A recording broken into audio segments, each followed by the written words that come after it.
चलिए मेरे दोस्तों, अगर आप मेरे चैनल पर नए हैं तो मेरे चैनल को सब्सक्राइब कर दें और बेल आइकन को दबा दें ताकि हर आने वाली नई वीडियो आप तक पहुंच सके। चलिए मेरे दोस्तों, अगर आपके मोबाइल के अंदर स्क्रीन रिकॉर्डर है लेकिन आप स्क्रीन रिकॉर्ड कर लेते हैं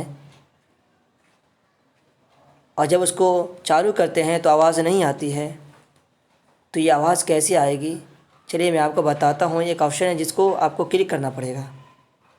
चलिए मैं आपको बताता हूँ। ये देखिए, यहाँ स्क्रीन रिकॉर्डर है, इसको मैंने ओके किया। यहाँ देखिए स्क्रीन रिकॉर्डर के सामने गोल से एक निशान है, इस पर क्लिक करना है। क्लिक करने के बाद आप सबसे नीचे जाएंगे, यहाँ लिखा होगा, देखिए यहाँ लिखा होगा है ना, ऊपर से गिनिए 1 2 3 4 साउंड सोर्स है ना, इसको आपको क्लिक करना होगा। देखिए अभी मैं इसको क्लिक कर रहा हूँ, नहीं हो रहा क्योंकि मैं इससे पहले क्लिक कर चुका हूँ। मैं आपको एक ऑप्शन बता देता हूँ है ना, यहाँ जाना है, मैं पहले से कर चुका हूँ। ये इस तरह का ऑप्शन आएगा, ये देखिए इस तरह का ऑप्शन आएगा। आप इस ऑप्शन देखो माइक लिखा हुआ ना, इसी पे आपको क्लिक करना होगा। इसी पे आप क्लिक कर देंगे तो आपका साउंड खुल जाएगा और जब आप स्क्रीन रिकॉर्ड करेंगे तो आवाज़ आने लगेगी।